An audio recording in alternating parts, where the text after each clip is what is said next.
Bismillahirrahmanirrahim. Assalamualaikum warahmatullahi wabarakatuh. Bapak Ibu yang dicintai dan dirahmati Allah, zikrullah atau berzikir pada Allah, ada yang mengartikan bahwa berzikir itu menyebut Allah, menyebut nama Allah. Menyebut nama Allah itu adalah aktivitas lisan dan aktivitas hati, karena kita bisa menyebut dengan bersuara dan bisa cukup diam, hatinya yang menyebut Allah, Allah, Allah, atau la ilaha illallah, la ilaha illallah, dan sebutan lain. Kadang-kadang kita menyebut asma Allah, tetapi justru pikiran kita kemana-mana, perasaan kita kemana-mana, hati kita kemana-mana. Nah, ini tidak akan bawa dampak apa-apa pada diri kita. Yang kedua, ada yang mengartikan zikrullah itu mengingat Allah, berarti aktivitas pikiran, kapasitas pikiran manusia itu sangatlah terbatas. Sedangkan Allah laisa kamitslihi syai'un, tidak bisa dipersepsikan, tidak bisa diserupakan, tidak bisa dibayangkan, bahkan tidak bisa diingat. Yang diingat apanya? Ciptaannya. Apakah dengan mengingat ciptaan Allah itu kita bisa betul-betul mengingat Allah? Kita mengingat hal yang nyata saja, nah, mengingat pembicaraan orang lain, mengingat teman, mengingat kejadian. Kadang barusan kita ketemu seorang, kita ngobrol, orang itu lewat, kita sudah lupa apa yang dikatakannya, kata-katanya. Jadi ingatan kita itu sangatlah terbatas. Itu kita mengingat hal yang bisa kita tangkap dengan panca indera, apalagi mengingat hal-hal yang Allah yang gaib, yang tidak bisa kita tangkap dengan panca indera. Lebih dari menyebut dan mengingat Allah adalah menyadari Allah atau sadar Allah. Jadi zikrullah itu hakikatnya adalah sadar Allah, bukan menyebut Allah, bukan mengingat Allah. Sadar Allah. Nah, masuknya satu kesadaran itu bisa dengan penglihatan, bisa dengan pendengaran. Setelah kita mendengarkan sesuatu baru kita menyadari, bisa dengan penciuman. Setelah kita mencium sesuatu baru kita menyadari. Ada penciuman bau-bauan, oh ini wangi, kita sadar kalau itu wangi. Bisa melalui lisan, seperti menyebut tadi. Bisa melalui perasa, dengan kita merasakan. Dari semua yang ditangkap panca indera, itu akan diproses oleh pikiran, sehingga kita mempunyai pemahaman. Nah, dari pemahaman itulah bisa muncul satu kesadaran. Apakah seseorang bila sudah paham sesuatu itu mesti sadar? Belum tentu. Karena munculnya satu kesadaran itu tidak hanya melalui pikiran, perasaan, dan panca indera. Pikiran, perasaan, panca indera itu hanya sebagian dari pintu-pintu masuk pada satu kesadaran. Contoh,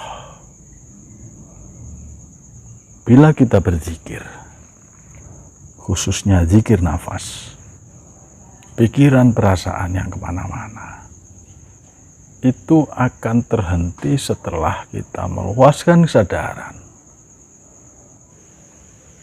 Ketika kita menyadari diri kita, tempat tinggal kita sampai meluas kesadaran semesta, kita masih bisa membayangkan, kita masih bisa memikirkan. Tetapi ketika sudah sampai batas maksimal dan kesadaran itu terus, maka semuanya akan terhenti. Pikiran tertinggal, perasaan juga tertinggal. Semua yang ada hubungannya dengan jasad tertinggal. Yang ada hanyalah kesadaran yang menyaksikan. Jadi kesadaran itu meliputi semuanya dan melampaui semuanya yang ada pada semesta. Nah, disitulah ketika kita sudah melampaui, maka kita masuk pada kesadaran terhadap Tuhan yang menciptakan semesta. Nah, di situ kita menyaksikan.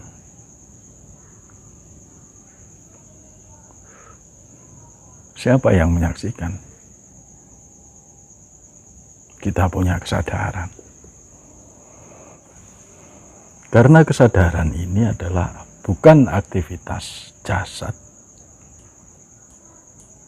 tetapi kesadaran adalah aktivitas jiwa atau aktivitas ruh.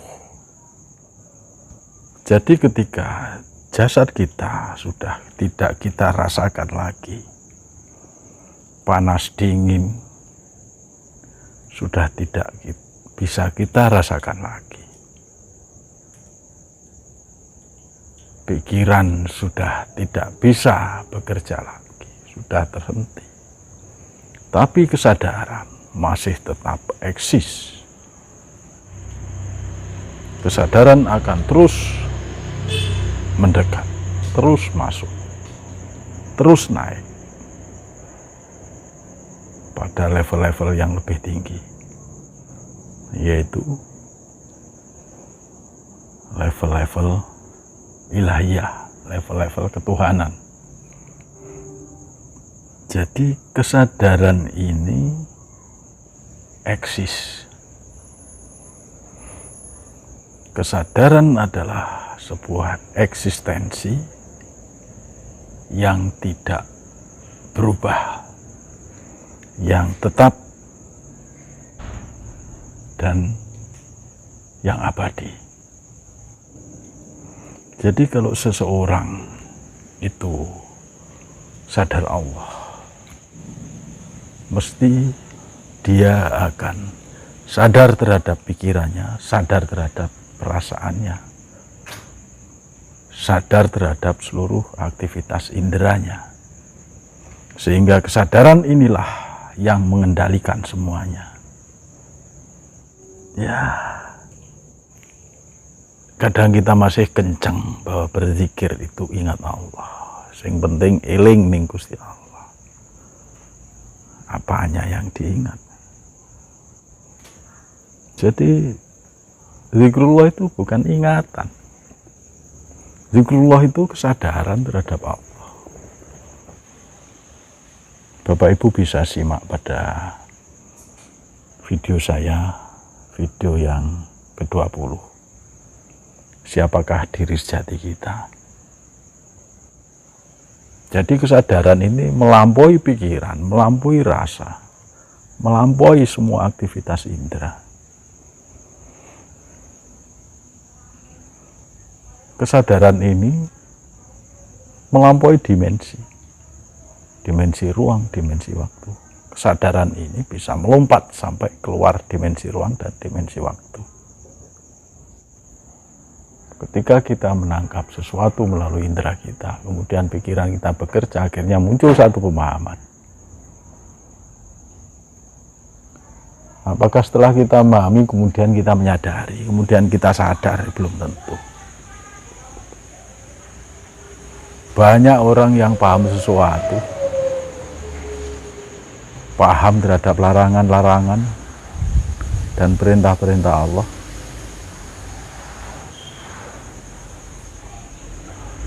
paham terhadap baik dan buruk, tapi karena tidak ada kesadaran, ya maka perilakunya ya tetap aja yang dilarang dilakukan, yang diperintah tidak dilakukan. Yang baik tidak dilakukan, yang buruk dilakukan. Atau kadang melakukan yang baik, kadang melakukan yang buruk. Kadang melakukan yang diperintahkan, kadang melakukan yang dilarang.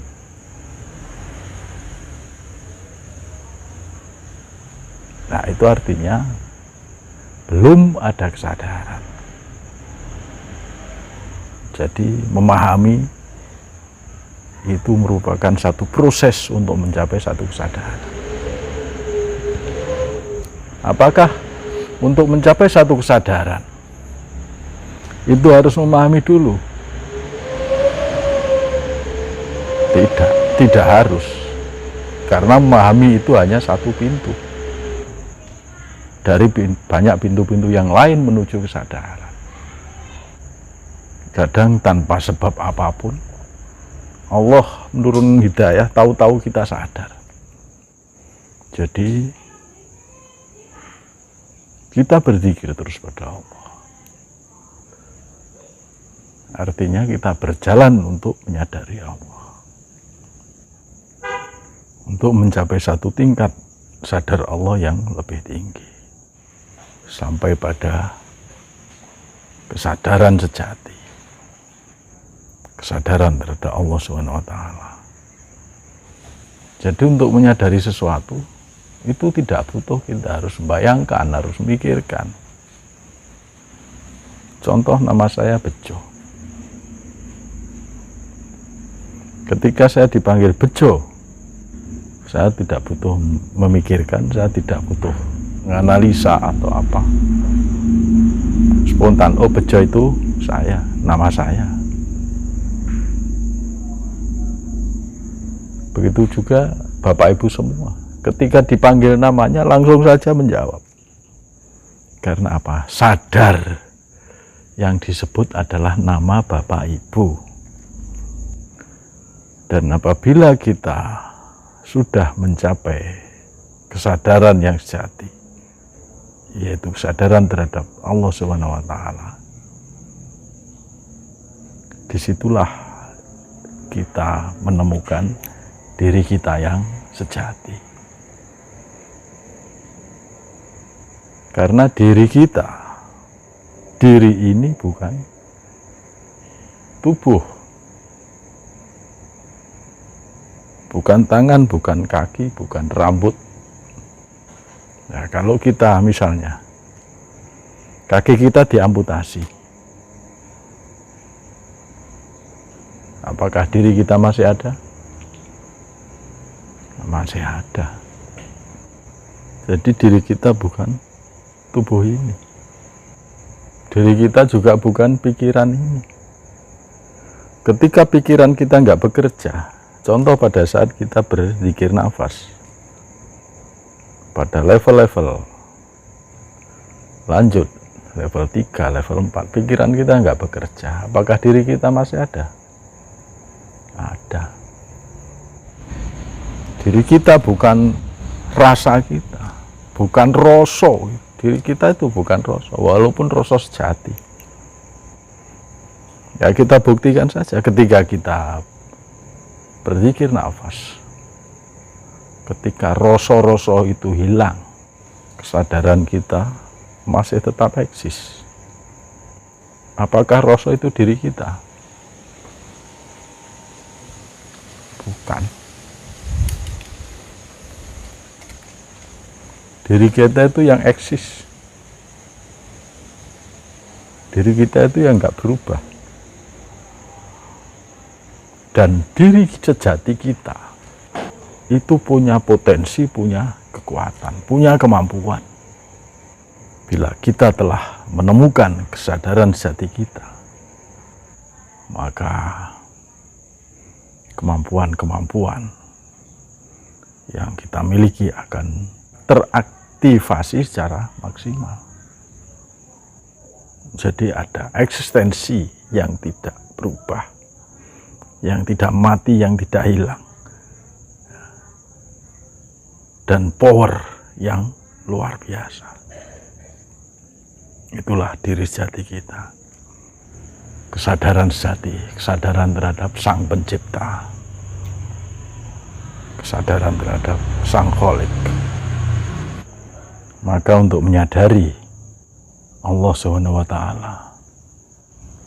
hanya butuh satu kesadaran. Sadari saja, karena kesadaran itulah yang menyaksikan